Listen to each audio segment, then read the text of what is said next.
ബഹുമാനപ്പെട്ട അധ്യക്ഷൻ, സ്വാഗത സംഘത്തിൻ്റെ ചെയർമാൻ ശ്രീ PSA ലത്തീഫ്, ഈ സമ്മേളനം ഉദ്ഘാടനം ചെയ്യാനെത്തിയിട്ടുള്ള Joseph C Mathew sir, Neelakantan sir, doctor MP Mathai, Vincent Malikkal sir, M Shajar Khan, സുഹൃത്തുക്കളെ, ഈ ജനകീയ പ്രതിരോധ സമിതിയുടെ ഒരു ജില്ലാ സമ്മേളനം മൂവാറ്റുപുഴയിൽ വെച്ച് വിളിച്ചു കൂട്ടണമെന്നുള്ളൊരു നിർദ്ദേശം മത്തായി സാറിൻ്റെ ഭാഗത്തു നിന്നാണ് വരികയുണ്ടായത്. അത് പിന്നീട് കമ്മിറ്റി ഐക്യകണ്ഠേന ആ തീരുമാനത്തെ അപ്രൂവ് ചെയ്യണത്. ഔപചാരികമായിട്ട് സ്വാഗതം പറയുക എന്നുള്ളത് മാത്രമാണ് എൻ്റെ ദൗത്യം. അതിനുമുമ്പ് പ്രതിരോധ സമിതിയെക്കുറിച്ചൊരു 2 വാക്ക് പറയുകയാണ്.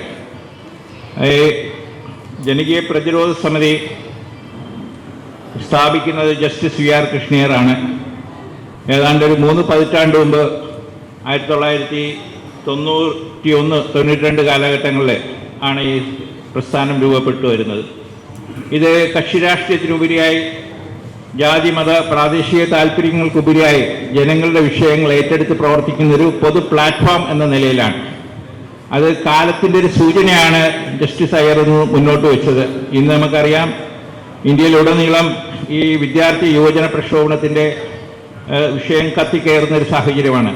കക്ഷി രാഷ്ട്രീയത്തിനുപരിയായി ഒരു ന്യായമായ ഡിമാൻഡിന് വേണ്ടി ജനാധിപത്യപരമായ സമര രീതി അവലംബിക്കുക എന്നുള്ളൊരു മാർഗമാണ് സ്വീകരിച്ചിട്ടുള്ളത്.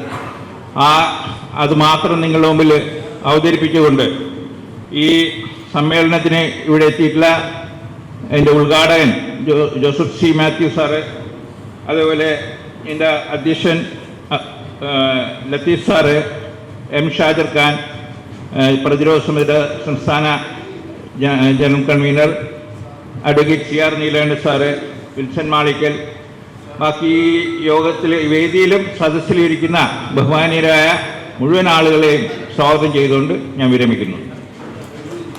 അടുത്തതായി അധ്യക്ഷ പ്രസംഗമാണ്. ശ്രീ PSA ലത്തീഫ് സാറിനെ അധ്യക്ഷ പ്രസംഗത്തിന് ക്ഷണിക്കുന്നു. മൂവാറ്റുപുഴയിൽ എനിക്ക് തോന്നുന്നു പ്രതിരോധ സമിതിയുടെ ചരിത്രത്തിലെ ആദ്യ ജില്ലാ സമ്മേളനമാണ് നടക്കുന്നത്. പ്രസ്ഥാനത്തെക്കുറിച്ച് ആധികാരികമായി നിങ്ങളോട് സംസാരിക്കാൻ ആമുഖമായി മത്തായി സാർ ഇതിനൊപ്പം എത്തുന്നുണ്ട്.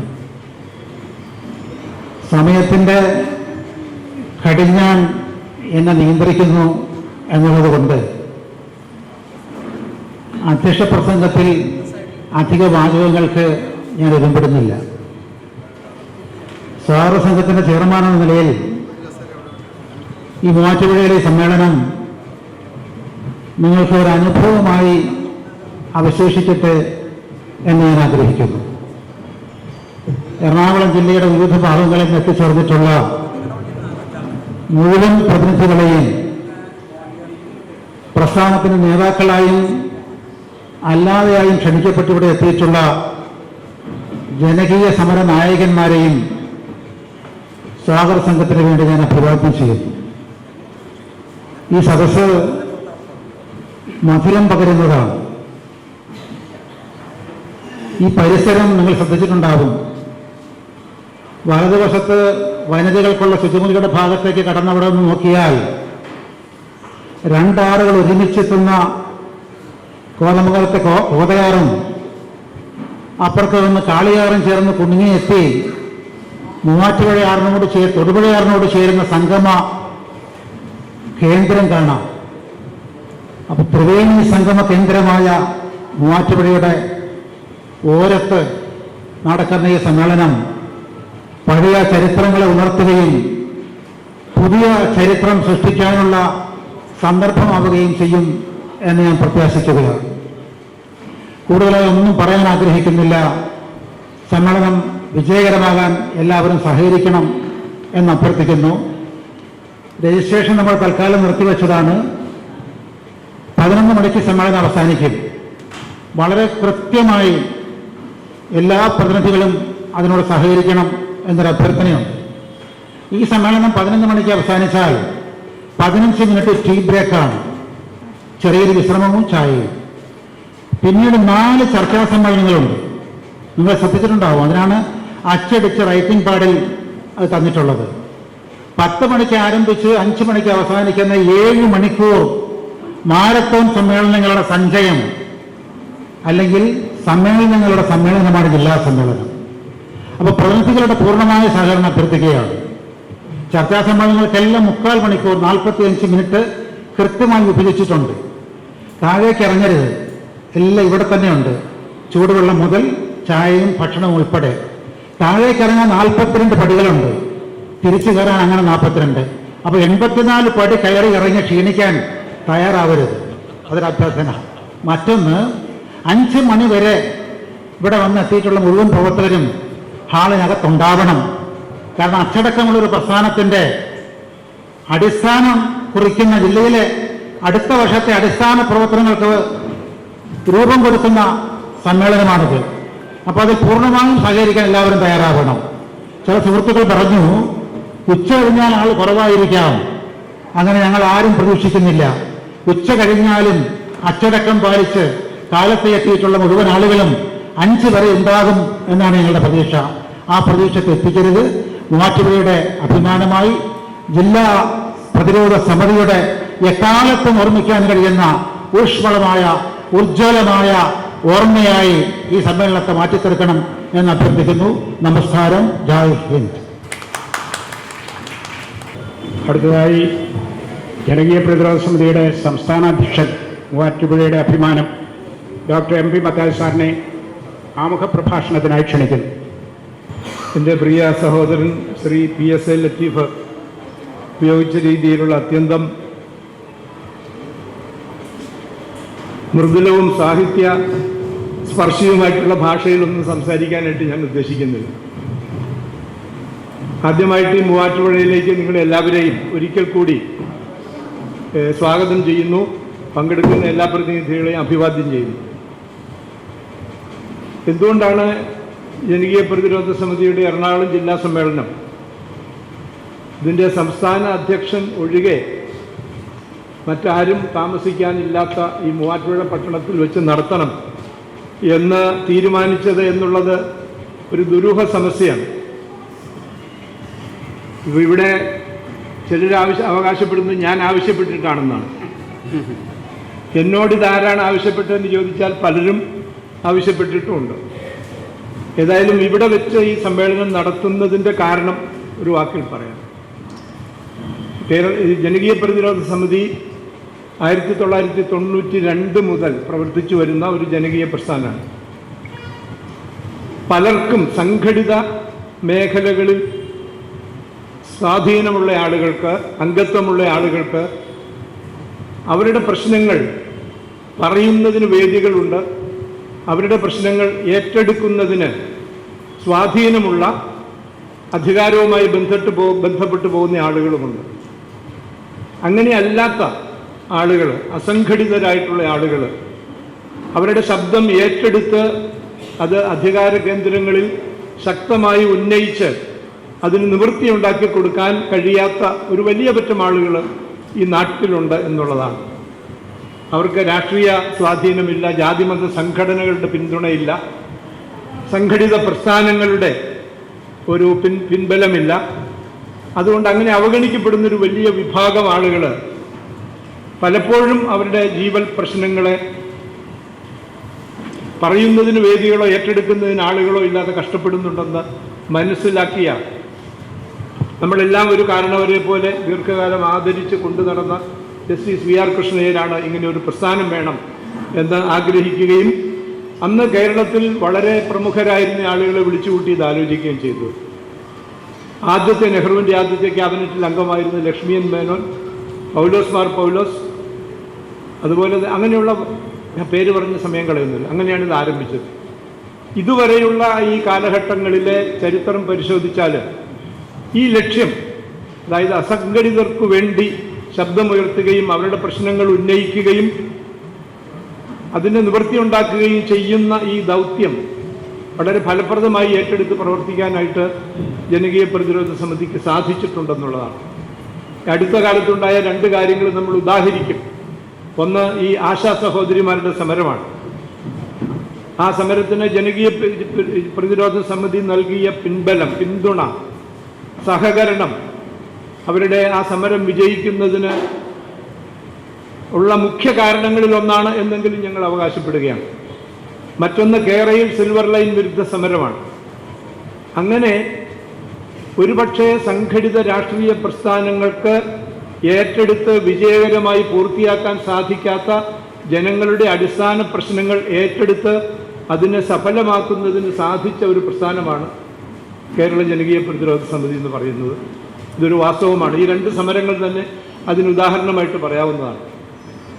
നമ്മൾ കാണുന്നത്, കഴിഞ്ഞ കുറേ കാലമായിട്ട് കാണുന്ന ഒരു വസ്തുത, കേരളത്തിൽ സംഘടിത രാഷ്ട്രീയ പ്രസ്ഥാനങ്ങൾ അടിസ്ഥാന ജനവിഭാഗങ്ങളുടെ പ്രശ്നങ്ങൾ ഏറ്റെടുത്ത് അത് പരിഹരിക്കുന്നതിൽ ശ്രദ്ധ കേന്ദ്രീകരിക്കുന്നതിനും വിഭവങ്ങൾ പ്രയോഗിക്കുന്നതിനും അല്ല ശ്രദ്ധിക്കുന്നത്.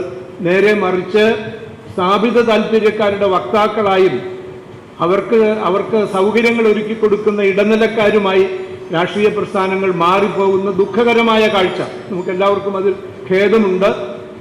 അതിനെ ഒരു തിരുത്തൽ നമ്മൾ അവതരിപ്പിക്കുന്നത്, ജനകീയ പ്രശ്നങ്ങൾ ഏറ്റെടുത്ത് ആ സമരങ്ങളെ വിജയകരമായി പൂർത്തിയാക്കി അവരുടെ ഈ കൃത്യവിലോപത്തിന് ഒരു തിരുത്തൽ നമ്മൾ രേഖപ്പെടുത്തുകയാണ് ചെയ്യുന്നത് എന്നുകൂടി ഞാൻ ഈ സന്ദർഭത്തിൽ പറയാനായിട്ട് ആഗ്രഹിക്കുകയാണെന്നുള്ളതാണ്.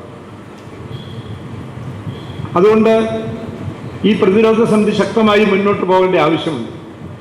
ഈ പ്രവർത്തനങ്ങളിൽ എറണാകുളം ജില്ലയിൽ നിന്ന് ദീർഘകാലമായി പിന്തുണ ലഭിച്ചുകൊണ്ടിരുന്നത്, ജനകീയ പ്രതിരോധ സമിതിക്ക് സഹകരണവും പിന്തുണയും ലഭിച്ചുകൊണ്ടിരുന്നത് ഈ ജില്ലയുടെ പടിഞ്ഞാറൻ മേഖലകളിലാണ്. വലിയ പല പ്രശ്നങ്ങളും അവിടുത്തെ ജനങ്ങളാണ് അഭിമുഖീകരിച്ചത് എന്നുള്ളതും ഒരു വാസ്തവമാണ്. അതുകൊണ്ട് ഈ കിഴക്കൻ മേഖലയിൽ പ്രത്യേകിച്ചും ഈ കഴിഞ്ഞ കുറേ കാലങ്ങളായിട്ട് ഇവിടുത്തെ കർഷകർ നേരിടുന്ന പ്രശ്നങ്ങളുണ്ട്. അതുപോലെ തന്നെയുള്ള ജനവിഭാഗങ്ങൾ, അടിസ്ഥാന ജനവിഭാഗങ്ങൾ നേരിടുന്ന പ്രശ്നങ്ങളുണ്ട്. അപ്പം അതിൽ ഒരു കൂട്ടായ്മ, ഈ ജില്ലയുടെ മൊത്തത്തിലുള്ള ഒരു കൂട്ടായ്മ, ഒരു സഹകരണം അതുണ്ടാകണം എന്നുള്ളതിൻ്റെ അടിസ്ഥാനത്തിലാണ് ഈ സമ്മേളനം ഈ കിഴക്കൻ മേഖലയിൽ വെച്ച് സംഘടിപ്പിക്കാമെന്ന് തീരുമാനിച്ചത്. അത് ആലോചിക്കുന്നതിന് വേണ്ടി, അത് അംഗീകരിക്കണമോ വേണ്ടയോ എന്നറിയുന്നതിന് വേണ്ടി ഞാൻ എൻ്റെ വളരെ അടുത്ത സുഹൃത്തുക്കളുമായിട്ടൊരു ആശയവിനിമയം നടത്തി. മൂവാറ്റുപുഴയുടെ പൊതുജീവിതത്തിൽ സജീവമായി പ്രവർത്തിക്കുന്ന ആളുകൾ, അവരെല്ലാവരും ഈ വേദിയിലുണ്ട്. ഞാൻ പേരെടുത്ത് പറയാനായിട്ട് ആഗ്രഹിക്കുന്നില്ല. അപ്പോൾ അവരുടെ ഒരു ഉത്സാഹം എന്നെ അത്ഭുതപ്പെടുത്തുകയും ആവേശം കൊള്ളിക്കുകയും ചെയ്തു എന്നുള്ളതാണ്. അങ്ങനെയാണ് ഞങ്ങളൊരു സ്വാഗത സംഘം ഉണ്ടാക്കിയത്. ഇവിടെ വന്നിരിക്കുന്ന എല്ലാവർക്കും തന്നെ അതിൻ്റെ വിവരങ്ങൾ ഇതിനകം പകർന്നു കൊടുത്തിട്ടുള്ളതാണ്. അത്ര വിപുലമായ ഒരു സ്വാഗത സംഘം, എല്ലാ മേഖലകളിൽ നിന്നും പ്രാതിനിധ്യമുള്ള വിപുലമായ ഒരു സ്വാഗത സംഘം ഉണ്ടാക്കുകയും അതിനെ അത്യന്തം ചിട്ടയോടും നിഷ്കർഷയോടും കൂടി അതിൻ്റെ പ്രവർത്തനങ്ങൾ മുമ്പോട്ട് കൊണ്ടുപോവുകയും ചെയ്തു എന്നുള്ളതാണ്. നിങ്ങളിപ്പോൾ ഇവിടെ അധ്യക്ഷ പ്രസംഗം ശ്രീ PS ലത്തീഫ് നടത്തിയപ്പോൾ ശ്രദ്ധിച്ചു കാണും. ഒരു ഹെഡ് മാസ്റ്റർ കുട്ടികൾക്ക് നിർദ്ദേശം കൊടുക്കുന്ന ഒരു നിഷ്കർഷയോട് കൂടിയാണ് അദ്ദേഹം സംസാരിക്കുന്നത്.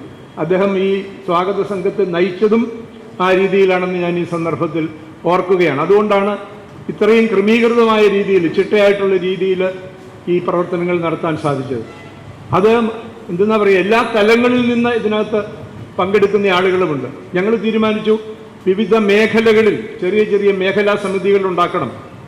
അങ്ങനെ തീരുമാനിച്ചു കഴിഞ്ഞപ്പോൾ തൊട്ടടുത്ത് ആരക്കുഴയിൽ, ജോയി സാറിൻ്റെ സ്ഥലമാണ്, ആരക്കുഴ മുതൽ കൂത്താട്ടുകുളം, പിറവം, അതുപോലെ തന്നെ മുളന്തുരുത്തി, ചോറ്റാനിക്കര, തിരുവാങ്കുളം, തൃപ്പൂണിത്തുറ, ആമ്പല്ലൂര്, കൊച്ചി സിറ്റി, എറണാകുളം സിറ്റി, ആലുവ, അതുപോലെ പറവൂര്, അങ്കമാലി, പെരുമ്പാവൂര്, കുന്നത്തുനാട്, കോലഞ്ചേരി, പഴുത്തോട്ടം, ഇങ്ങനെ ഈ മേഖലയിൽ നിന്നെല്ലാം, പുല്ലുവഴി, ഇങ്ങനെ ഈ മേഖലകളിലെല്ലാം കമ്മിറ്റികളും ആളുകളും ഉണ്ടാവുകയും അവിടെ നിന്നെല്ലാം പ്രതിനിധികൾ ഇവിടെ വന്നെത്തിയിട്ടുണ്ടെന്നുള്ളതാണ്. അതുകൊണ്ട് ഈ സമ്മേളനത്തിൻ്റെ വിജയം ഈ സ്വാഗത സംഘത്തിൻ്റെ പ്രവർത്തനത്തിൻ്റെ കൂടി വിജയമാണ്, അല്ലെങ്കിൽ മുഖ്യമായും അതാണ് എന്ന് ഞാൻ ഓർക്കുകയും ആ സ്വാഗത സംഘത്തിൻ്റെ ആളുകളെ പ്രത്യേകമായിട്ട് അഭിവാദ്യം ചെയ്യുകയും ചെയ്യുന്നു.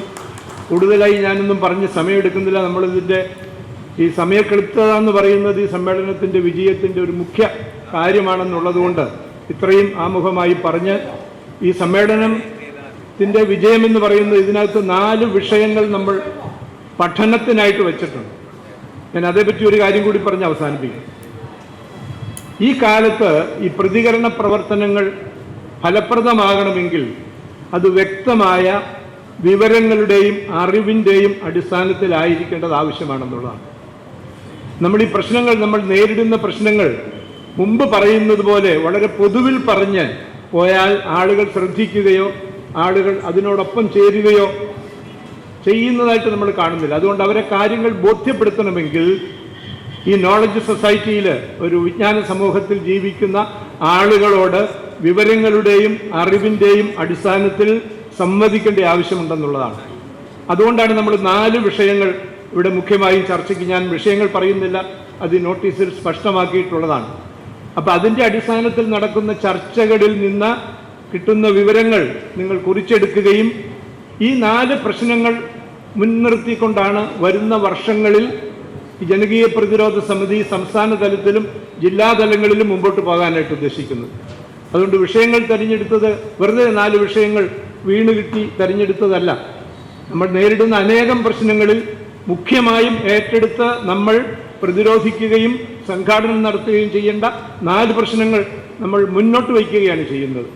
അതുകൊണ്ട് ഇത് സഫലമാകണമെങ്കിൽ ഈ ചർച്ചാ സമ്മേളനങ്ങളിൽ ആളുകൾ ശ്രദ്ധാപൂർവം, ഞാൻ വളരെ അടിവരയിട്ട് പറയാൻ ആഗ്രഹിക്കുകയാണ്, ശ്രദ്ധാപൂർവം പങ്കെടുക്കുകയും അതിൽ നിന്ന് കിട്ടുന്ന അറിവുകൾ രേഖപ്പെടുത്തുകയും ചെയ്ത് അവസാന സംഘടനാ സമ്മേളനവും സമാപന സമ്മേളനവും കഴിയുമ്പോൾ നമ്മളൊരു തീരുമാനമെടുത്ത് ഇവിടെ നിന്ന് പിരിഞ്ഞു പോകാനായിട്ട് സാധിക്കണം.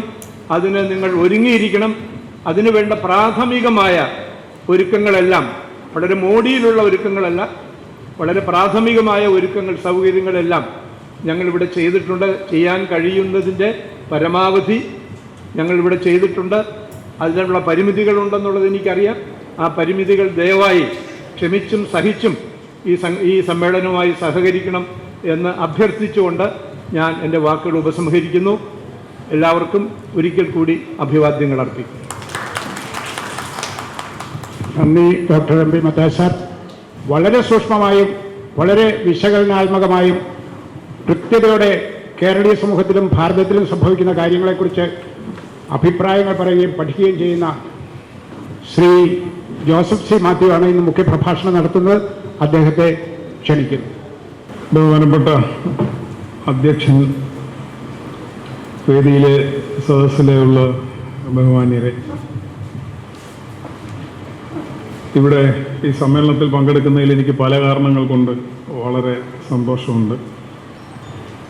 ഒന്ന്, എൻ്റെ അമ്മ ഒരു കണക്കധ്യാപികയായിരുന്നു. അത് അമ്മ എന്നോട് ഇപ്പോൾ തിരുവനന്തപുരത്തുണ്ട്. അവരുടെ ജോലി ആരംഭിക്കുന്നത് ഇവിടെ അടുത്ത് പാമ്പാക്കുട സ്കൂളിലാണ്. അപ്പം ഞാൻ ജനിച്ചത് തിരുവല്ലയിലാണെങ്കിലും പിച്ച വെച്ചത് ഇവിടെയാണ്. അപ്പം എൻ്റെ നടപ്പ് നല്ലതാണെങ്കിലും മോശമാണെങ്കിലും നിങ്ങൾക്കും ഒരു പങ്കുണ്ട് എന്നാണ് ഞാൻ വിചാരിച്ചത്. രണ്ടാമത്, നമ്മൾ ഒരുപാട് സമാനമായ സമ്മേളനങ്ങളിൽ പങ്കെടുത്തിട്ടുണ്ട്. പക്ഷേ ഇത്രയും ജനപങ്കാളിത്തമുള്ള, സജീവ പങ്കാളിത്തമുള്ള ഒരു സമ്മേളനം സമീപകാലത്ത് അങ്ങനെ അറ്റൻഡ് ചെയ്തിട്ടില്ല എന്നാണ് ഞാൻ വിചാരിക്കുന്നത്. അതിൻ്റെ മുന്നൊരുക്കങ്ങളെക്കുറിച്ച് മത്തായി സാറ് ഇപ്പോൾ പറഞ്ഞു, ഇതിനു മുമ്പും സാറ് പറഞ്ഞു. തീർച്ചയായിട്ടും അതിൻ്റെ പിറകിലൊരു വലിയ എഫേർട്ടുണ്ട് എന്നാണ് ഞാൻ വിചാരിക്കുന്നത്. എന്ന് മാത്രമല്ല, നമ്മൾ ജനകീയ പ്രതിരോധത്തെക്കുറിച്ചാണല്ലോ സംസാരിക്കുന്നത്. അതിനുവേണ്ടി ഉണ്ടാക്കിയ ഒരു സമിതിയാണ്. ദീർഘവീക്ഷണമുള്ള കൃഷ്ണയ്യരെ പോലെയുള്ള ആൾക്കാർ അത് മുൻകൂട്ടി കാണുകയും അതിന് മുൻകൈ എടുക്കുകയും ചെയ്തു. മത്തായി സാറിനെ പോലുള്ളവർ അതിനെ നയിക്കുന്നു. പക്ഷെ നമ്മൾ അതിൻ്റെ ഒരു പ്രസക്തി നമ്മളിപ്പം ഈ രാജ്യം കണ്ടുകൊണ്ടിരിക്കുകയാണ്. നമ്മൾ രാവിലെ ഐക്യദാർഢ്യം ഏർപ്പെടുത്തി വന്ന ഒരു സമരം ഈ രാജ്യം കണ്ടുകൊണ്ടിരിക്കുകയാണ്. സത്യത്തിൽ ഒരാഴ്ച മുമ്പ് ഇല്ലാതിരുന്ന ഒരു അഭിമാനം ഈ വിദ്യാർത്ഥികൾ നമുക്ക് പകർന്നു തന്നു എന്നാണ് ഞാൻ വിചാരിക്കുന്നത്. ഇവിടുത്തെ പരീക്ഷാ സമ്പ്രദായം യഥാർത്ഥത്തിൽ നമുക്കറിയാം ഒരു 10 വർഷം മുമ്പ് മെഡിക്കൽ എൻട്രൻസ് ഒക്കെ അതാത് സംസ്ഥാനങ്ങൾ നടത്തിക്കൊണ്ടിരുന്നത്. ഇത് 2013-ലോ 14-ലോ മറ്റോ ആണ് ഇതുപോലെ നാഷണൽ ടെസ്റ്റിംഗ് ഏജൻസി എന്നൊരു സമിതിയെ കൊണ്ടുവന്ന് ദേശീയ തലത്തിൽ ഈ പരീക്ഷകൾ നടത്തുക, അതിന് കൂടുതൽ ഉത്തരവാദിത്വത്തോടുകൂടി നടത്തുക, ഫ്ലോലെസ് എന്നാണ് പറഞ്ഞത്, അതായത് കുറ്റമറ്റതായി നടത്തുക, അതിനുവേണ്ടി ഉണ്ടാക്കിയ ഒരു സമിതിയാണ് ഈ പരീക്ഷ നടത്തുന്നത്. ഇപ്പം നമ്മൾ കണ്ടുകൊണ്ടിരിക്കുന്നതും ഇപ്പോൾ തിരിച്ചറിയുന്നത് എന്താണ്? 152 തവണ ഇതിന്റെ പരീക്ഷ പേപ്പർ ചോർന്നു എന്നാണ് രാജ്യത്തിന്റെ പ്രതിപക്ഷ നേതാവ് പറയുന്നത്. മറുപടിയില്ല, സർക്കാരിന്റെ വക്കൽ മറുപടിയില്ല. അപ്പൊ അങ്ങനെ പരീക്ഷ നടത്തുക. 14 21 കുട്ടികൾ ആത്മഹത്യ ചെയ്തതെന്ന് ഇപ്പോഴും കൃത്യതയില്ല. ഇത്രയും വിദ്യാർത്ഥികൾ മരണത്തിന് കൊടുത്ത ഒരു പരീക്ഷാ സമ്പ്രദായം, ഇതിനോട് വേണ്ട രീതിയിൽ പ്രതികരിക്കാൻ ഇവിടുത്തെ ഒരു വ്യവസ്ഥാപിത രാഷ്ട്രീയ പാർട്ടികൾക്കോ സംഘടനകൾക്കോ കഴിഞ്ഞില്ല എന്നുള്ളതാണ് സത്യസന്ധമായ അവസ്ഥ. ഈ പിള്ളേര് അല്ലെങ്കിൽ വിദേശത്തിരുന്ന ഒരാൾ നേരത്തെ ഇല്ലാതിരുന്ന വ്യവസ്ഥാപിതമായിട്ടുള്ള സംഘടനാ രീതികൾക്കെല്ലാം അപ്പുറത്ത് ഒരു ആഹ്വാനം കൊടുത്തപ്പോൾ എങ്ങനെയാണ് ഈ ജനങ്ങൾ തെരുവിലിറങ്ങിയത്? എങ്ങനെയാണ് വിദ്യാർത്ഥികൾ തെരുവിലിറങ്ങിയത്? ഇപ്പൊ ഇന്നലെ തിരുവനന്തപുരത്ത് മാനവീയം റോഡിൽ നടത്തിയ പ്രതിഷേധത്തില് 4000-ലധികം ആൾക്കാർ പങ്കെടുത്തു എന്ന് ഷാജർ എൻ്റെ അടുത്ത് പറയായിരുന്നു. എങ്ങനെയാണ്? അതെ, ജനങ്ങൾക്ക് പ്രതിഷേധമില്ലാഞ്ഞിട്ടല്ല, ഇതിനെ ക്രോഡീകരിക്കാനോ ഈ പ്രതിഷേധിച്ച് ഒരു പൊളിറ്റിക്കൽ സമ്മർദ്ദമായി രൂപപ്പെടുത്താനോ കഴിവുള്ള, ആഗ്രഹമുള്ള, ശേഷിയുള്ള രാഷ്ട്രീയ പാർട്ടികളോ നേതാക്കന്മാരോ നമുക്കില്ല എന്നുള്ളതാണ് ഈ ഡൽഹി പ്രക്ഷോഭം നമ്മളെ ഓർമ്മപ്പെടുത്തുന്ന മറ്റൊരു വസ്തുത. ഈ പിള്ളേരെല്ലാം മരിച്ചു വീണിട്ട് ഇവിടെ ആർക്കും നൊന്തില്ല. CPM-ന്റെ ജനറൽ സെക്രട്ടറി, നമുക്കെല്ലാം പലർക്കും വ്യക്തിപരമായി അറിയാവുന്ന പ്രിയപ്പെട്ട MA ബേബി, വീണ തൈക്കണ്ടിലിനെതിരെ റെയ്ഡ് നടക്കുന്ന ദിവസം അവിടെ വീട്ടിൽ റെയ്ഡ് നടന്നു എന്നുള്ളതിൽ പ്രതിഷേധിച്ച് അദ്ദേഹം ഡൽഹിയിൽ എങ്ങനെയാണ് അറസ്റ്റ് വരിക്കുന്നതെന്ന് നമ്മൾ കണ്ടു. അന്ന് ഈ 14 വിദ്യാർത്ഥികൾ ആത്മഹത്യ ചെയ്തതിന് ശേഷമാണത്. അതിൽ പ്രതിഷേധിക്കാൻ തോന്നിയില്ല. ഇപ്പോ ഈ വിദ്യാർത്ഥികൾ ജന്തർ മന്ദറിൽ ഇരിക്കുമ്പോൾ അതിന്റെ ചുവട് പിടിച്ച് ഇവരെല്ലാവരും പ്രതിഷേധിക്കാൻ പോകുന്നുണ്ടെന്നുള്ളത് ശരിയാണ്. എന്ന് പറഞ്ഞാൽ ജനങ്ങളെ അലട്ടുന്ന പ്രശ്നം എന്താണ്, ഈ രാജ്യം നേരിടുന്ന പ്രശ്നം എന്താണ് എന്ന് തിരിച്ചറിയുന്നതിലോ അതിനനുസൃതമായി പ്രതികരിക്കുന്നതിലോ അതിനനുസൃതമായിട്ട് അതിന്റെ പിറകിൽ ജനങ്ങളെ അണിനിരത്തുന്നതിലോ ഈ നേതാക്കന്മാരെല്ലാം പരാജയപ്പെട്ടു. നമ്മളിൽ പലരും വിശ്വസിച്ച് പ്രവർത്തിച്ച പാർട്ടികളും പരാജയപ്പെട്ടു. അത്തരം ഒരു സന്ദർഭത്തിലാണ് ഇതുപോലുള്ള ജനകീയ പ്രതിരോധ സമിതികളുടെ പ്രസക്തി എന്നാണ് എനിക്ക് തോന്നുന്നത്. ഇത് ജനങ്ങൾ തിരിച്ചറിയുന്നതുകൊണ്ടാണ്. പല സ്ഥലങ്ങളിലും ലോക്കൽ കമ്മിറ്റി കൂടിയിട്ട് കോറം തികയാതെ വീണ്ടും വീണ്ടും പിരിച്ചുവിട്ടുകൊണ്ടിരിക്കുന്ന സമയത്താണ് ഇതുപോലെ ഒരു സമിതിയിൽ ഇത്രയും ആൾക്കാർ ഇവിടെ തടിച്ചു കൂടുന്നതെന്ന് പറഞ്ഞാൽ അതിന്റെ അർത്ഥം നിങ്ങൾക്കെല്ലാം ഇവിടെ നയം രൂപീകരിക്കാൻ, പുറത്തിറങ്ങി ആൾക്കാരെ സംഘടിപ്പിക്കാൻ, അവരോട് ആശയവിനിമയം നടത്തുന്നവരാണ് ഈ ഇരിക്കുന്നതെന്ന് എനിക്ക് ബോധ്യമുണ്ട്. അപ്പൊ അതുകൊണ്ട് ഇതിന്റെ പ്രസക്തി വളരെ വലുതാണെന്നാണ് വിചാരിക്കുന്നത്. നമ്മൾ ഈ അടിച്ച ബുക്ക്ലെറ്റിന്റെ തുടക്കത്തിൽ എഴുതിയിരിക്കുന്നു, സ്വന്തം ദൗത്യത്തിൽ അടിയുറച്ച വിശ്വാസവും നിശ്ചയദാർഢ്യവുമുള്ള ഒരു ചെറിയ സംഘത്തിന് ചരിത്രഗതി മാറ്റി തീർക്കാൻ സാധിക്കും. മഹാത്മാഗാന്ധി ആണ് നമ്മൾ കോട്ട് ചെയ്തത്. ഇവിടെ അടിയുറച്ച വിശ്വാസവും ഇല്ല, നിശ്ചയദാർഢ്യവും ഇല്ലാത്ത വ്യവസ്ഥാപിതമായ ചില പാർട്ടികൾ ഈ നമ്മുടെ രാഷ്ട്രീയത്തെ മലീമസമാക്കുന്നത് കൊണ്ടാണ് ജനങ്ങൾ പ്രതികരിക്കാത്തത്. അവരുടെ ഉള്ളിൽ രാഷ്ട്രീയമില്ലാത്തതുകൊണ്ടല്ല, അവർക്ക് ഉള്ളിൽ പൊട്ടിത്തെറിക്കുന്ന വിങ്ങലുകളും പ്രതിഷേധവും ഇല്ലാഞ്ഞിട്ടല്ല, ഇതിന് വേദികളില്ലാത്തത് കൊണ്ടാണ്. അതുകൊണ്ടാണ് സോഷ്യൽ മീഡിയയിൽ ഒരു മെസ്സേജ് അയക്കുമ്പോൾ ആൾക്കാരെല്ലാം കൂടി തടിച്ചു കൂടുന്നത്. അതിനുള്ള ശേഷി പോലും ഇല്ലാത്ത നേതൃത്വമുള്ളിടത്ത് ഈ നേതൃത്വം ഏറ്റെടുക്കേണ്ട ചുമതല ജനകീയ പ്രതിരോധ സമിതിക്കുണ്ട് എന്നാണ് ഞാൻ വിചാരിക്കുന്നത്. അതുകൊണ്ട് തന്നെ ഇത് വളരെ പ്രസക്തമാണ്. ഒരു ജില്ലാ സമ്മേളനം എന്നുള്ള നിലയിൽ ഇത് വളരെ ആശാവഹമായ ഒരു കൂട്ടമാണ് എന്നാണ് ഞാൻ വിചാരിക്കുന്നത്. അതോടൊപ്പം ഇന്ന് നമ്മൾ ചർച്ച ചെയ്യുന്ന വിഷയങ്ങളും വളരെ പ്രസക്തമാണെന്നാണ് ഞാൻ കരുതുന്നത്. പൊതുവാരോഗ്യത്തെക്കുറിച്ച് സംസാരിക്കാൻ പോകുന്നു. പൊതുവാരോഗ്യം നമ്മൾ ജനറലായിട്ട് തന്നെ നോക്കുമ്പം നമ്മുടെ രാജ്യത്തിൻ്റെ GDP-യുടെ 1.48% പൊതു ആരോഗ്യത്തിന് വേണ്ടി മാറ്റിവെച്ചിട്ടുള്ളത്. നമ്മുടെ പോളിസി ഡോക്യുമെന്റിൽ തന്നെ പറയുന്നത് 2.5% മാറ്റിവെക്കണം എന്നായിരുന്നു. പക്ഷെ അതില്ലാതെയാണ്. ഫലം എന്ന് പറഞ്ഞാൽ കൂടുതൽ സ്വകാര്യ ആശുപത്രികൾ വരുന്നു. ഓരോ ഔട്ട് ഓഫ് പോക്കറ്റ് എക്സ്പെൻസ് എന്ന് പറയുന്നത് 43% മാറും. അപ്പൊ ഈ സർക്കാരിന്റെ സ്പെൻഡിങ്ങും ഔട്ട് ഓഫ് പോക്കറ്റ് എക്സ്പെൻസുമായിട്ട്, അതായത് ജനങ്ങൾ കയ്യിൽ നിന്ന് മുടക്കുന്നതുമായി ബന്ധമുണ്ടോ എന്നറിയണമെങ്കിൽ ഈ കഴിഞ്ഞ ഒരു 2 വർഷത്തെ കണക്കെടുത്ത 10% വർധനമുണ്ടായി. അതായത് 1.43% നിന്ന് 1.48% വർദ്ധിച്ചു. അതിന് പ്രീവിയസ് ഇയറും അല്പം കുറവായിരുന്നു. അപ്പൊ ഏതാണ്ട് ഒരു 10% അടുപ്പിച്ചുള്ള വർധനവ് 2 വർഷം കൊണ്ടുണ്ടായി. ഈ 2 വർഷം കൊണ്ട് ഈ ഔട്ട് ഓഫ് പോക്കറ്റ് എക്സ്പെൻസിൽ ഉണ്ടായ കുറവ് എന്ന് പറയുന്നത് 64% നിന്ന് 43% കുറഞ്ഞു എന്നുള്ളത്. അപ്പൊ സർക്കാർ ചെലവഴിക്കുക എന്ന് പറഞ്ഞാൽ ജനങ്ങൾ പോക്കറ്റിൽ നിന്ന് ചെലവഴിക്കുന്നത് കുറയ്ക്കുക എന്നാണ്. സർക്കാർ ചെലവഴിച്ചില്ലെങ്കിൽ ജനങ്ങൾ കൂടുതൽ ചെലവഴിക്കേണ്ടി വരും എന്നുള്ളത് വളരെ വ്യക്തമാണ്.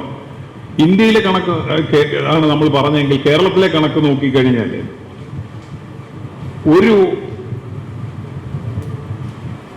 ഒരു വ്യക്തി, ഓരോ വ്യക്തിയും 7,889 രൂപ പ്രതിവർഷം ആരോഗ്യ സംരക്ഷണത്തിന് വേണ്ടി സ്വന്തം പോക്കറ്റിൽ നിന്ന് ചെലവാക്കുന്നുണ്ടെന്ന്.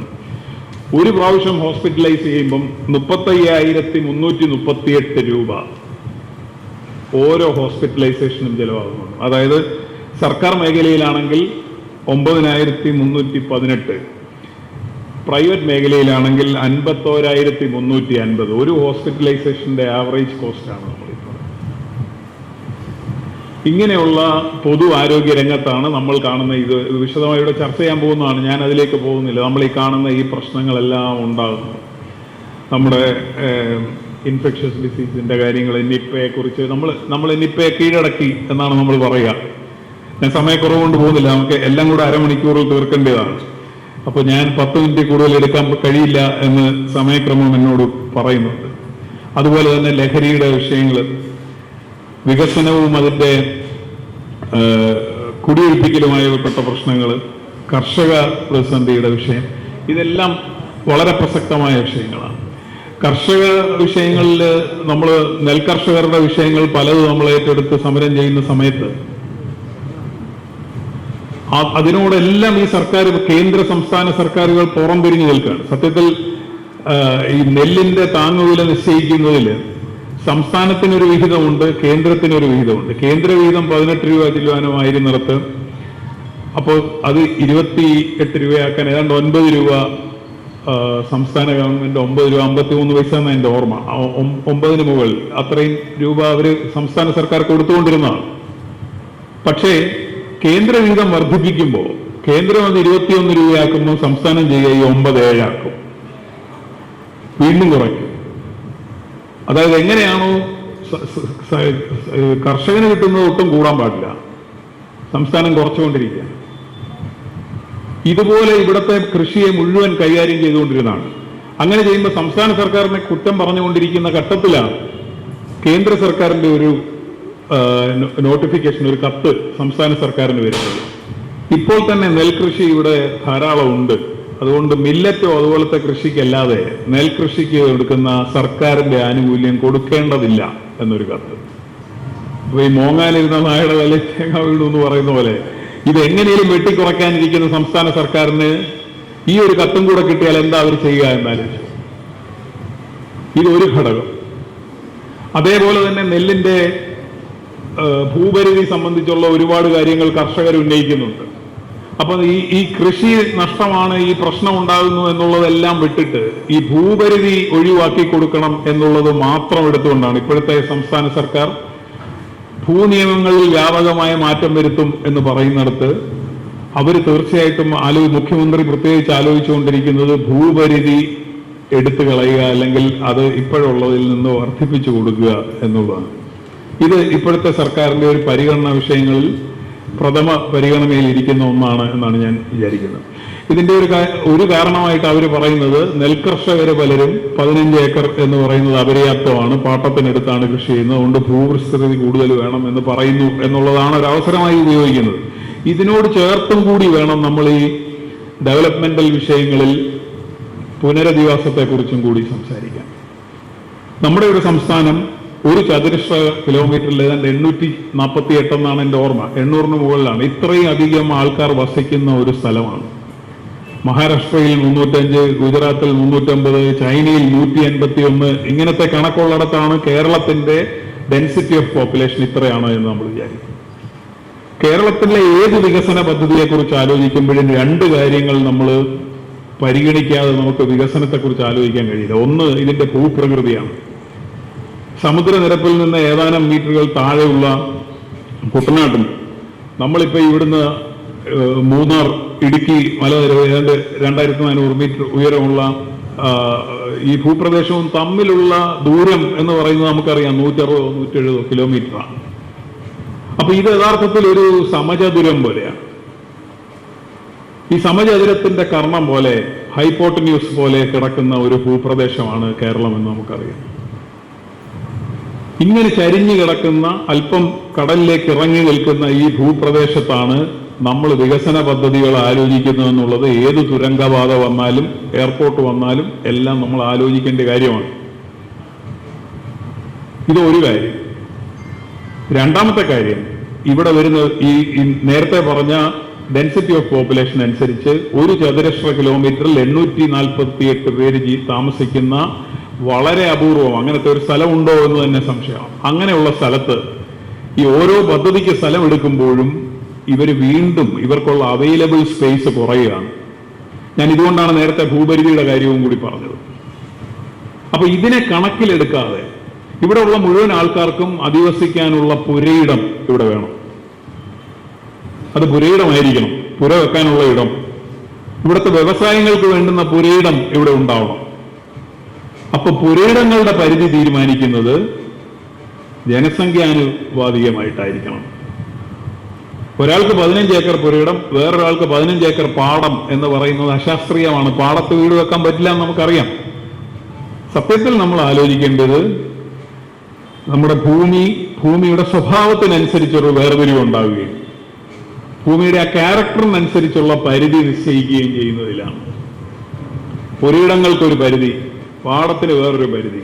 കൃഷി ചെയ്യാത്തവന് കൃഷിസ്ഥലം ആവശ്യമില്ല, പക്ഷെ അവന് പുരയിടം ആവശ്യമുണ്ടാവും. അപ്പൊ ഇത്തരത്തിലുള്ള വിപുലമായ ചർച്ചകളിലേക്കും കൂടി നമ്മൾ കടക്കേണ്ടതുണ്ട് എന്നാണ് ഞാൻ വിചാരിക്കുന്നത്. തീർച്ചയായിട്ടും വിശദമായി നിങ്ങൾ ചർച്ച ചെയ്യാം എന്ന് ഞാൻ മനസ്സിലാക്കുന്നു.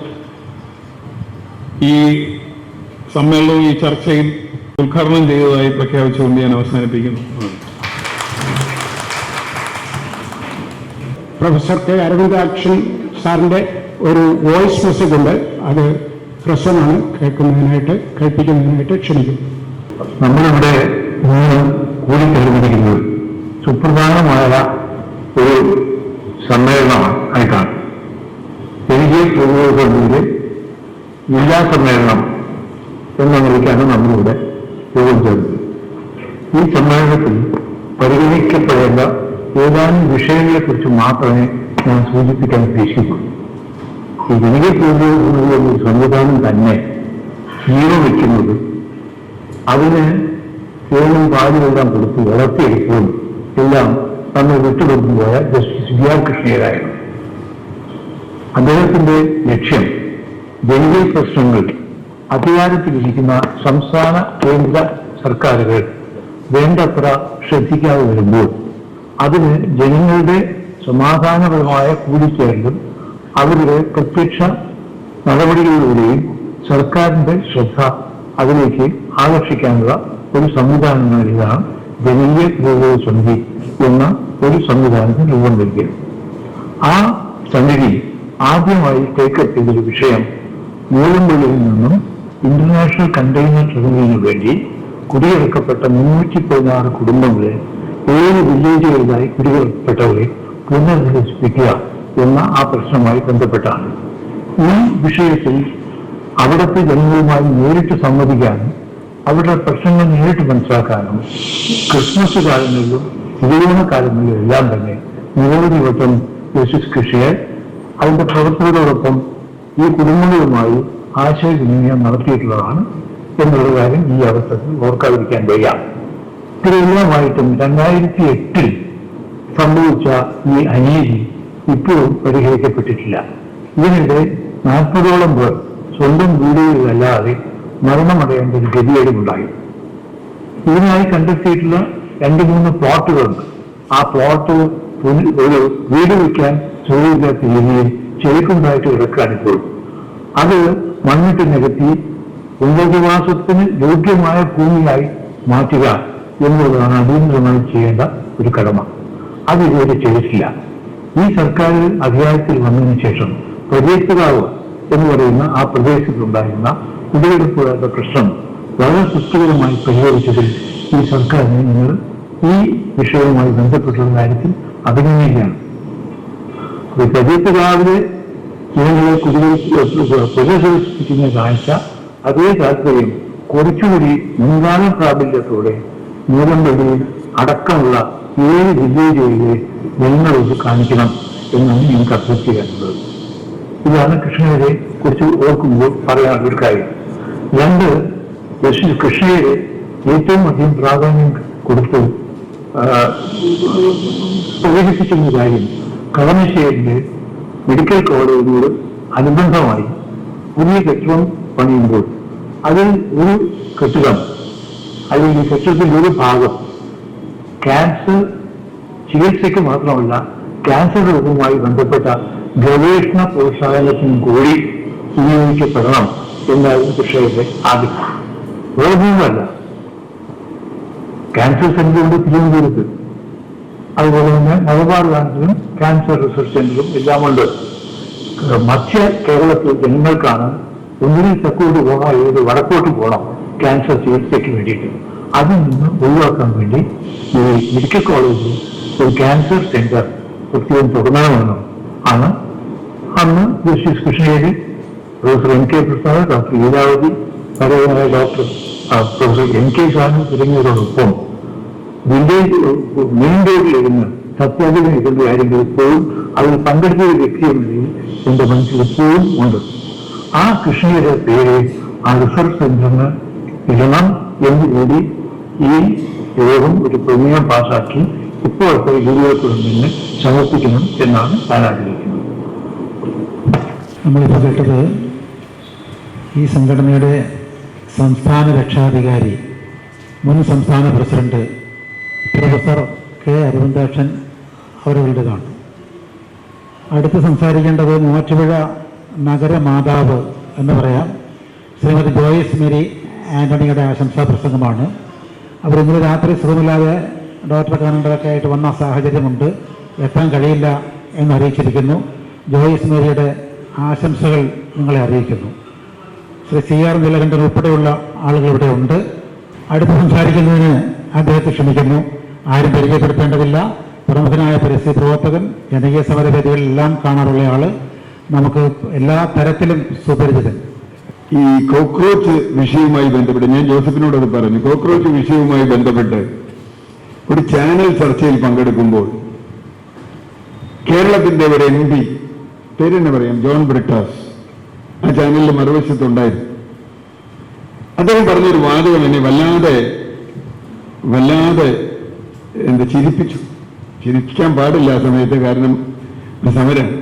അദ്ദേഹം പറഞ്ഞത്, ജനകീയ സമരങ്ങളെല്ലാം വലിയ പ്രസ്ഥാനങ്ങൾ നടത്തണമെന്നില്ല, ചെറിയ പ്രസ്ഥാനങ്ങൾക്കും ജനകീയ സമരങ്ങൾ ആരംഭിക്കാം, ആ ജനകീയ സമരങ്ങൾ വളരെ വ്യാപകമാവും, അങ്ങനെ വന്നാൽ അതിനെ നമ്മൾ അംഗീകരിക്കണം എന്നാണ്. കഴിഞ്ഞ 25-30 കൊല്ലമായി കേരളത്തിൽ നടന്നിട്ടുള്ള ഏത് ജനകീയ സമരത്തിനെയാണ് ഈ പറയുന്ന ആളുകൾ അംഗീകരിച്ചിട്ടുള്ളത് എന്നൊരു ചോദ്യം നമ്മുടെ മുമ്പിലുണ്ട്. ഏതെങ്കിലും ഒന്ന്, പ്ലാച്ചിമട മുതൽ എൻഡോസൾഫാൻ, ചെങ്ങറ, മൂലമ്പള്ളി, ഞാനിങ്ങനെ പറഞ്ഞാൽ ഏറ്റവും അവസാനം ആശ, കേരളി വരെ ഏതെങ്കിലും ഒരു സമരത്തെ അംഗീകരിച്ചിട്ടില്ല. അതുകൊണ്ട് ഞാൻ ആ ചർച്ചയിൽ ആ വിഷയം ഉന്നയിച്ചില്ല. കാരണം അതല്ലല്ലോ ആ ചർച്ച. പക്ഷെ ഞാനിപ്പോൾ ഇത് പറയാൻ കാരണം, ഇപ്പൊ ഇവിടെ എല്ലാവരും പറഞ്ഞു എന്തുകൊണ്ട് കോക്രോച്ച് പോലെയുള്ള അല്ലെങ്കിൽ ഇതുപോലെയുള്ള സമരങ്ങൾ മുമ്പോട്ട് വരുന്നു. എനിക്ക് ജോസഫ് സി മാത്തൂരിനോട് ഒരു വിയോജിപ്പുള്ള ഒരു കാര്യം, ഇത് യഥാർത്ഥത്തിൽ ഇവരുടെ ഇഷ്ടമില്ലായ കൊണ്ട് മാത്രമല്ല, അവരുടെ പ്രത്യയശാസ്ത്രങ്ങൾ പോലും, അവരുടെ സമരരീതികൾ, സംഘാടനം, നേതൃത്വ രീതി എല്ലാം പരാജയപ്പെട്ടിരിക്കുന്നു എന്നുള്ളതാണ്. ഒരു സമരത്തെ, ഒരു ജനകീയ വിഷയത്തെ നേരിടുന്നതിൽ അടുത്ത തെരഞ്ഞെടുപ്പിൽ അതുകൊണ്ട് വോട്ട് കൂടുമോ കുറയുമോ എന്ന് മാത്രം ചിന്തിച്ച് ഒരു തെരഞ്ഞെടുപ്പിൽ അല്ലെങ്കിൽ ഒരു പ്രശ്നത്തിൽ ഇടപെടുന്ന, അല്ലെങ്കിൽ അതിന്റെ മറ്റു ചില ലാഭങ്ങൾ നോക്കുന്ന, അല്ലാതെ അതിനപ്പുറത്തൊരു പ്രത്യയശാസ്ത്രവുമില്ല. ഞാൻ ഓർക്കുന്നത് മത്തായി സാറാണല്ലോ ഇവിടുത്തെ നമ്മുടെ സംസ്ഥാന പ്രസിഡന്റ്. അദ്ദേഹത്തിന് മുമ്പിൽ ഒരു ഗാന്ധിയെ കുറിച്ച് പറയാൻ പാടില്ല, കാരണം ഞാനതിൽ പണ്ഡിതനാണ്. പക്ഷെ എനിക്ക് പറയേണ്ട ഒരു കാര്യം ഞാൻ പറയാം. ഗാന്ധി ഇന്ത്യൻ രാഷ്ട്രീയത്തിലേക്ക് വരുമ്പോൾ അദ്ദേഹം, നമുക്കെല്ലാം അറിയാവുന്നതുപോലെ, അദ്ദേഹം കോൺഗ്രസിന്റെ പ്രസിഡന്റ് ആവാൻ പറഞ്ഞ് അദ്ദേഹം ഏറ്റെടുത്തില്ല. അദ്ദേഹം ഇന്ത്യ മുഴുവൻ സഞ്ചരിച്ചു. അദ്ദേഹത്തിന്റെ ആദ്യത്തെ സമരം ഇന്ത്യയിൽ ചമ്പാരൻ സമരത്തിന്റെ ചരിത്രം ഞാൻ ഒരുപാട് പഠിക്കാൻ ശ്രമിച്ചിട്ടുള്ള ഒന്നാണ്. എനിക്ക് വളരെ വളരെ വളരെ പ്രധാനപ്പെട്ട ഒരു സമരമാണ് ചമ്പാരൻ സമരം. ഇന്ത്യൻ രാഷ്ട്രീയത്തിലെ ഏറ്റവും പ്രധാനപ്പെട്ട ഒരു വഴിത്തിരിവായിരുന്നു. കാരണം കോൺഗ്രസ്സുകാരും അവിടെ വരണ്ട എന്ന് അദ്ദേഹം പറഞ്ഞു. കോൺഗ്രസ്സുകാരല്ലാതെ വളണ്ടിയറായിട്ട് വേണമെങ്കിൽ വന്നാൽ മതി എന്ന് പറഞ്ഞു. കോൺഗ്രസ് പ്രസിഡന്റ്, കോൺഗ്രസ് സെക്രട്ടറി എന്ന് പറഞ്ഞ ആരും ഇങ്ങോട്ട് വരണ്ട, വളണ്ടിയറായിട്ട് വരിക. ഇവിടെ വരുന്നവർ, നിങ്ങൾ ജഡ്ജി ആണെങ്കിലും കളക്ടർ ആണെങ്കിലും വക്കീലാണെങ്കിലും എന്താണെങ്കിലും, ഇവിടെ വരുമ്പോൾ നിങ്ങൾ വളണ്ടിയറാണ്. അതുകൊണ്ട് അവിടെ മറ്റേ ഷൂ പോളിഷ് ചെയ്യുന്നവരെയോ വണ്ടി ഓടിക്കുന്നവരെയോ കുക്കുമാരെയോ ഒന്നും കൊണ്ടുവരേണ്ടതില്ല എന്ന് പറഞ്ഞാൽ അവരൊന്നും വേണ്ട. വളണ്ടിയർക്ക് പിന്നെ വളണ്ടിയർ വേണ്ടല്ലോ. അവിടെ നിന്ന് തുടങ്ങി ആ സമരത്തിലെ മുഴുവൻ ആളുകളെയും കേൾക്കാനുള്ള ഒരു ക്ഷമ. 7000-ലധികം കുറിപ്പുകളുണ്ടായിരുന്നു, സാക്ഷിമൊഴികളുണ്ടായിരുന്നു. അത് കേൾക്കാനുള്ള ക്ഷമ, അതിനെതിരെ അവിടുത്തെ ഭരണകൂടം എടുത്ത നയങ്ങളോടുള്ള ഗാന്ധിയുടെ വളരെ വ്യത്യസ്തമായ സമീപനങ്ങൾ, അതിൽ നിന്ന് അദ്ദേഹം എത്തിയ സത്യാഗ്രഹം എന്ന സമരരീതി, ഇതിൻ്റെ ഒരു രൂപീകരണം ഒരുപക്ഷെ ഇന്ത്യൻ ചരിത്രത്തിൽ, കാരണം അത് ഗാന്ധിജിക്ക് മാത്രം കഴിയുന്ന അന്നത്തെ കാലത്ത് ആരാണ് എതിരാളികൾ, ആരാണ് കൂടെ നിൽക്കുന്നവർ, അവരെ എങ്ങനെ കൂടെ നിർത്താൻ കഴിയും, അവരെ എങ്ങനെ സംഘടിപ്പിക്കാൻ കഴിയും, എങ്ങനെയാണ് അതിൻ്റെ നേതൃത്വം വേണ്ടത് തുടങ്ങി അതിൻ്റെ രാഷ്ട്രീയം എന്താണ്, സംഘടന എന്താണ്, നേതൃത്വം എന്താണ്, ഈ 3 കാര്യങ്ങൾ ഗാന്ധിയിൽ നിന്ന് ഗാന്ധിജി രൂപപ്പെടുത്തിയതാണ് പിന്നെയുള്ള ഇന്ത്യയുടെ സ്വാതന്ത്ര്യ സമരം എന്ന് പറയുന്നത്. അതിൽ നിന്ന് വിട്ടുപോയവരൊക്കെ ഔട്ട്കാസ്റ്റായി പോയിട്ടുണ്ട്. യഥാർത്ഥം ഞാൻ അവരൊന്നും മോശക്കാരായതുകൊണ്ടല്ല, ഇത് മനസ്സിലാക്കാൻ മുഖ്യധാരയിൽ നിന്ന് പ്രത്യയശാസ്ത്രത്തിന്റെ ദാർഢ്യങ്ങളുള്ള ആളുകൾക്ക് പോലും ഗാന്ധിയെ മനസ്സിലായില്ല. ഗാന്ധിയെ പരിഹസിക്കുകയായി. പിന്നെ നിങ്ങൾ ഉപ്പ് കുറിക്കിയാൽ സ്വാതന്ത്ര്യം കിട്ടുമോ, നിങ്ങൾ സത്യാഗ്രഹം കഴിഞ്ഞാൽ സ്വാതന്ത്ര്യം കിട്ടുമോ, നിങ്ങൾ വഴി നടന്നാൽ സ്വാതന്ത്ര്യം കിട്ടുമോ, നിങ്ങൾ ഇന്ത്യ മുഴുവൻ നടന്നാൽ സ്വാതന്ത്ര്യം കിട്ടുമോ, ഇതൊക്കെയാണ് ചോദിച്ചത്. നമുക്ക് ബ്രിട്ടീഷുകാരെ എല്ലാ എക്സ്ട്രീമുണ്ട്. ഞാൻ ആരെ മോശക്കാരാക്കില്ല. ബ്രിട്ടീഷുകാരെ തകർത്തെറിയണമെന്ന് പറഞ്ഞവരുണ്ട്, ബ്രിട്ടീഷുകാരോട് സഹകരിക്കണമെന്ന് പറഞ്ഞവരുണ്ട്. ഗാന്ധിജി സഹകരിക്കുകയും ചെയ്തില്ല, നിസ്സഹകരിക്കുകയും, എന്നാൽ അവരെ തകർത്തെറിയാനും അല്ല പോയത്. കാരണം ഇന്ത്യൻ ജനതയെ അറിയാം. ഞാൻ പറഞ്ഞു വന്നത്, ഒരു ജനകീയ സമരത്തിന്റെ രാഷ്ട്രീയം, അതിന്റെ സംഘാടനം, അതിന്റെ നേതൃത്വപരമായ ആ 3 കാര്യങ്ങളിൽ ഞാൻ ഗാന്ധിജിയെ അങ്ങേറ്റം ബഹുമാനിച്ചത് അതുകൊണ്ടാണ്. ഇപ്പൊ ഇന്ന് ഞാൻ ഇൻസ്റ്റയിലൊന്നുമില്ല. എൻ്റെ മകൾ വന്നപ്പോൾ കുറെ ഇൻസ്റ്റയിലെ പടങ്ങൾ നിങ്ങളൊക്കെ ചിലരെ കണ്ടിട്ടുണ്ടോ, ഞാൻ അതിലില്ലാത്തതുകൊണ്ട് കുറെ ഈ കോക്രോച്ച് സമരത്തിന്റെ, വിദ്യാർത്ഥി സമരത്തിന്റെ കുറെ ചിത്രങ്ങൾ ഞാൻ കണ്ടു, കുറെ വീഡിയോകൾ ഞാൻ കണ്ടു, വളരെ രസമായ വീഡിയോ. അതിലൊരു വീഡിയോ പോലീസുകാർ തല്ലാൻ വരുമ്പോൾ ഈ കുട്ടികൾ വടിയായിട്ട് നിന്നിട്ട് ജനഗണമനയാതി അങ്ങ് പാടുക. പോലീസുകാർക്ക് പിന്നെ അടിക്കാൻ പറ്റുമോ? ജനഗണമന പാടുന്നിടത്ത് പോലീസുകാർ വടി പിടിച്ച് നിൽക്കുക. അവർക്ക് എന്തായിരുന്നു അറിയില്ല. ഇവരിങ്ങനെ ഒരു സാധനം കേട്ടിട്ടില്ല. ജനഗണം പാടുമ്പോൾ പോലീസുകാർ എന്താ ചെയ്യണ്ടേ? പോലീസുകാർ ഇവരും കൂട്ടത്തോടെ പാടുന്നു, പാടിക്കൊണ്ടേയിരിക്കുക ദേശീയഗാനം. രണ്ടാമത് ഇത് വാട്ടർ കാനോൻ ജലബീരം കടിക്കുമ്പോൾ ഇവർ പറയാ നമുക്ക് DJ ഡാൻസ് നടത്താം. അവര് ഗംഭീരമായി അതിനകത്ത് DJ ചെയ്യണം, ഡാൻസ് എന്ന് പറഞ്ഞാൽ പിന്നെ എന്താ ചെയ്യാവരോട്? പിന്നെ അവരോട് എന്ത് ചെയ്യാൻ പറ്റും? ബീഹാറിലെ ഒരു വീഡിയോ ഞാൻ കണ്ടു. അതിൽ അവിടെ ചെന്നിട്ട് പോലീസുകാരോട് ചോദിക്കുക, ഇവിടെ വാട്ടർ കാനൊന്നും ഇല്ലേ, നിങ്ങൾ എന്തൊരുക്ക ചെയ്തേക്കണം സമരം നേരിടാൻ? നിങ്ങളുടെ ഈ ഇതില്ലേ, എന്താ പറയാ, തണ്ണീർവാതകമൊന്നുമില്ലേ? എന്ത് കഷ്ടത്! നിങ്ങൾ എന്ത് പോലീസാണ് നിങ്ങൾ എന്ന് കുട്ടികൾ അങ്ങോട്ട് പോയി ചോദിക്കുന്ന തരത്തിൽ ഞാൻ പറഞ്ഞത്. അവിടെയാണ് അതിൻ്റെ വേറെ രീതി, പുതിയൊരു രീതിയിലേക്ക് ജനങ്ങൾ മാറിക്കൊണ്ടിരിക്കുന്നു. ഈ കുട്ടികൾക്ക് രാഷ്ട്രീയം അറിയില്ല എന്നാണ് നമ്മുടെ രാഷ്ട്രീയ വിശാരദന്മാർ കുറെ കാലമായി പറഞ്ഞത്. നമ്മളിങ്ങനെ വന്നിരിക്കുന്ന യോഗത്തിലൊന്നും കുട്ടികളെ കാണുന്നില്ലല്ലോ. അപ്പൊ നമ്മൾ വിചാരിക്കണം നമ്മുടെ ഈ സ്റ്റഡി ക്ലാസ് കേൾക്കാൻ ഇവർ വരുന്നില്ല എന്ന്. യഥാർത്ഥത്തിൽ അവർ നമുക്ക് സ്റ്റഡി ക്ലാസ് എടുക്കേണ്ട ഒരു കാലത്താണ് നമ്മൾ ജീവിക്കുന്നതെന്ന് വിശ്വസിക്കുന്ന ഒരാളാണ് ഞാൻ വളരെ പിന്നിലാണ്. അതുകൊണ്ട് ആ അർത്ഥത്തിൽ ജനകീയ പ്രതിരോധ സമിതി മുമ്പോട്ട് വെച്ച ആശയങ്ങൾ ഓരോ ദിവസവും കൂടുതൽ കൂടുതൽ പ്രസക്തമാവുന്നു. നമ്മുടെ സമരരീതികൾ, നമ്മുടെ രീതികൾ, അവരുമായിട്ടുള്ള ഐക്യങ്ങൾ, അതിനുവേണ്ടിയുള്ള ഐക്യദാർഢ്യ രൂപപ്പെടുത്തലുകൾ, ഇതൊക്കെ തീർച്ചയായും നമുക്ക് ആവേശം തരുന്നതാണ്. ഈ സമ്മേളനത്തിൽ പങ്കെടുത്തവരെ അഭിവാദ്യം ചെയ്തുകൊണ്ട് ഞാൻ എൻ്റെ ആശംസകൾ അറിയിക്കുന്നു. അഭിവാദ്യങ്ങൾ. ഈ സമ്മേളനം അതിൻ്റെ സമാപ്തിയിലേക്ക് എത്തുകയാണ്. നന്ദി പ്രകടനം ശ്രീമതി വിജി മനോജ്. പ്രിയമുള്ളവരെ, നമ്മുടെ ജില്ലാ സമ്മേളനത്തിൻ്റെ ഉദ്ഘാടന സമ്മേളനം ഏകദേശം സമാപിക്കുകയാണ്. ഈ സമാപന ചടങ്ങിന് മുന്നോടിയായിട്ട് അതിനുശേഷമായി നമ്മൾ പ്രതീക്ഷിച്ചിരിക്കുന്ന ചർച്ചകൾക്കും വിഷയാവതരണങ്ങൾക്കും വേണ്ടിയിട്ട് ആവേശം പകരുന്ന ഒരു രീതിയിൽ ആണ് നമ്മുടെ സമ്മേളനം അവസാനിച്ചിരിക്കുന്നത്. ഈ വേദിയിൽ നിന്നുകൊണ്ട് നിങ്ങളോട് 2 വാക്ക് പറയണമെന്ന് വളരെ ആഗ്രഹമുണ്ട്, അതിന് അഭിമാനവുമുണ്ട്. കാരണം എന്നെ പ്രതിനിധീകരിക്കുന്ന, അല്ലെങ്കിൽ ഞാൻ പ്രതിനിധീകരിക്കുന്ന ആശാ സമൂഹത്തിൻ്റെ ഏറെക്കാലത്തെ ഒരു പരിമിതമായ ഞങ്ങളുടെ ആവശ്യങ്ങൾ, അല്ലെങ്കിൽ ഞങ്ങളുടെ കുറേ കാലത്തെ പല രീതിയിലും ഞങ്ങൾ ഇടപെട്ടിട്ട് നടക്കാതെ പോയ ഞങ്ങളുടെ സമരത്തിൻ്റെ, ആശാ സമരത്തിൻ്റെ, എറണാകുളം ജില്ലയിലെ എല്ലാ ആശാ സഹോദരിമാരെയും ഈ ജനകീയ പ്രതിരോധ സമിതിയുടെ നേതാക്കന്മാർ എല്ലാവരും ചേർന്ന് നെഞ്ചിലേറ്റുകയും ഞങ്ങളുടെ വലിയ പ്രശ്നങ്ങൾക്ക് പരിഹാരം ഉണ്ടാക്കുകയും ചെയ്തു തന്നതിൻ്റെ പേരിൽ എല്ലാവരോടും ഞാൻ ഈ വേദിയിൽ തന്നെ അഭിമാനത്തോടെ അതിന് നന്ദി പറയുകയാണ്. അടുത്തതായി നമ്മുടെ ഈ സമ്മേളനത്തിൻ്റെ ഇതുവരെയുള്ള പ്രവർത്തനങ്ങൾക്ക് ചുക്കാൻ പിടിച്ചുകൊണ്ട് നമ്മുടെ ഈ സമ്മേളനം ഇത്രയും ചിട്ടയായ രീതിയിൽ ഇതിൻ്റെ ഒരു ഭംഗിയിൽ അറേഞ്ച് ചെയ്യുകയും ഞങ്ങൾ 1 മാസക്കാലം ഇതിനുവേണ്ടി വളരെ ആലോചനയിൽ നമ്മുടെ ശ്രീ ലത്തീഫ് സാർ, PSI ലത്തീഫ് സാറിൻ്റെ നേതൃത്വത്തിൽ ഈ ഒരു സമ്മേളനം ഇവിടം വരെ കൊണ്ടെത്തിക്കുന്നതിന് ചുക്കാൻ പിടിച്ച നമ്മുടെ ലത്തീഫ് സാറിന് എൻ്റെ പേരിലും ഈ സംഘടനയുടെ പേരിലും നന്ദി അറിയിക്കുന്നു. നമ്മുടെ അടുത്തതായി പറയാനുള്ളത് നമ്മുടെ മത്തായി സാറിനോടാണ്. നമ്മുടെ ജനകീയ പ്രതിരോധ സമിതിയുടെ സംസ്ഥാന പ്രസിഡൻ്റായ മത്തായി സാറിനെക്കുറിച്ച് എന്ത് പറയണമെന്ന് എന്നേക്കാളുപരി പറയാതെ ഇവിടെ ഇരിക്കുന്ന ഓരോ വ്യക്തികൾക്കും വളരെ വ്യക്തമായി അറിയാം.